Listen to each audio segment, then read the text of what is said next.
La figura del líder es fundamental.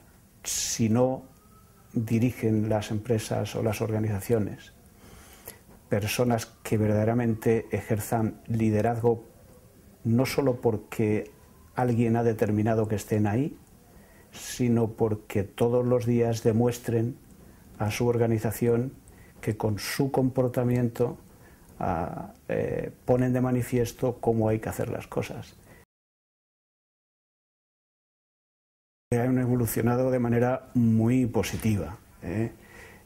1982 era una época en la que llevábamos poco tiempo de democracia en España.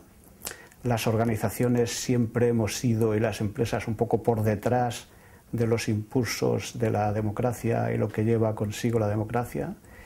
Y claro, desde entonces se ha evolucionado de manera muy positiva desde el punto de vista de la participación, de que haya más personas que piensen en los procesos de futuro, más personas que se forman y que por tanto van a ser interlocutores muy importantes para el futuro, y todo ese proceso ha dado como consecuencia que salgan figuras que luego pues han ejercido liderazgo en las organizaciones y en las empresas con mucha mayor preparación y en un contexto en el que se marcan reglas de funcionamiento, de transparencia. En el caso de la ONCE hemos seguido paralelamente a la situación del país con algo más de complicación, porque los grupos pequeños son como las familias que se conocen mucho y que los pasos adelante a veces cuestan más, ¿no? Pero yo creo que aquí, dentro de la ONCE, la evolución también ha sido muy buena. La formación a los jóvenes, que ha sido fundamental para que luego participen, con una cuestión añadida. Es decir, estamos hablando de una organización que se enfrenta a trabajar todos los días por obtención de recursos para atender a personas que tienen dificultades o más dificultades que otros ciudadanos, ¿no? Que se genera una posición de valor de lo que es la entrega a ese objetivo, ¿no? Y eso engancha mucho a las personas, ¿no? La situación actual es mala para todos en ese sentido, es decir, las oportunidades laborales son menores para los jóvenes. Sabemos que el empleo juvenil pues tiene un déficit muy importante, y para las personas con discapacidad esa situación se agrava. Las personas con discapacidad y los jóvenes, por supuesto, con discapacidad, su nivel de paro es más alto que el de la población en general de sus edades o de su formación. Pero curiosamente es mucho más alto en aquellos perfiles que se buscan de personas con una formación más alambicada, más alta, ¿no? Y probablemente esto nos pone encima de la mesa un dato que es importante para comprender la situación general, que cuando se exige más a una persona, la barrera de la diferencia con la discapacidad se incrementa. Y este es un dato que nos tiene que hacer reflexionar, porque en ese sentido tenemos que avanzar mucho todavía. Parece que no tenemos barreras, formamos a las personas pues con carreras similares a los discapacitados o no discapacitados, pero cuando llega el momento de enfrentarse al puesto o a la selección, se discrimina, y todavía se sigue discriminando. Por lo tanto, ahí nos queda mucho trabajo por hacer, y estas crisis son muy malas para esa evolución de los procesos.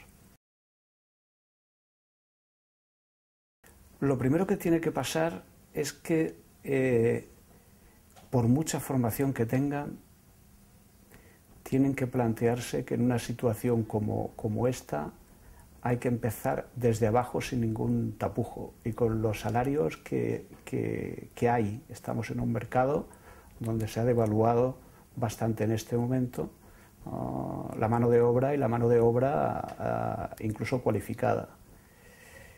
Venimos de una etapa que la tenemos ahí al lado, donde nos sentíamos con capacidad de hacer cualquier cosa y con un planteamiento de mano de obra cara importante. Este cambio es un cambio duro para las personas con discapacidad o para las personas que no la tienen, ¿no? Con la protección de la ONCE, que es importante para muchos desarrollos, cuando salían de la universidad pensaban que eran hijos de papá rico, una organización con mucha capacidad. Y entonces el camino para llegar a ser directivos pensaban que lo tenían muy corto. Y yo siempre les decía que en cualquier familia, incluso la de los dueños de una fábrica, si el hijo no empieza a trabajar desde abajo, seguramente lo hará mal y no será un buen sucesor. Seguro que nuestros jóvenes van a aprender a empezar con humildad desde abajo, y esa es una buena, por lo menos un buen consejo de mi parte para que los jóvenes empiecen a trabajar sabiendo lo que hay y cómo pueden aportar para que esto sea mejor mañana.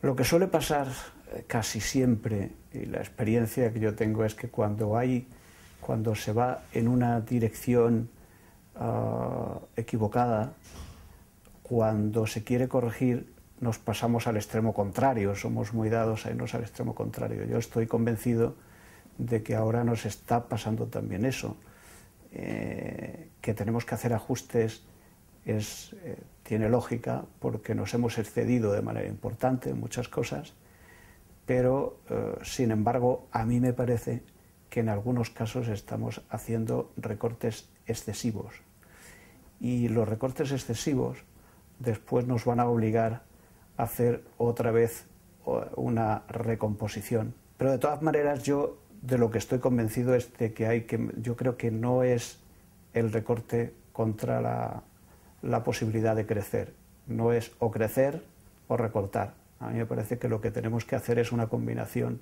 de las dos cosas.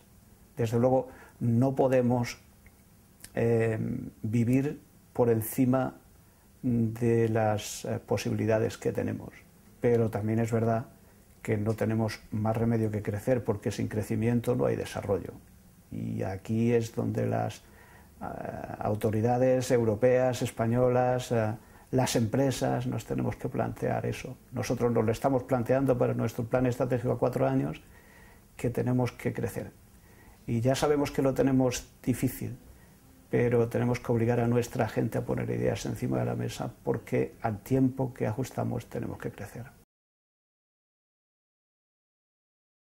Hombre, yo creo que hay que tener una esperanza, porque además hemos vivido procesos muy complicados en el mundo, y de ellos se ha salido. Pero yo cuando hablo de esperanza siempre hablo de esperanza activa. Las cosas hay que ayudarlas y hay que trabajarlas todos los días, porque si no, no salen.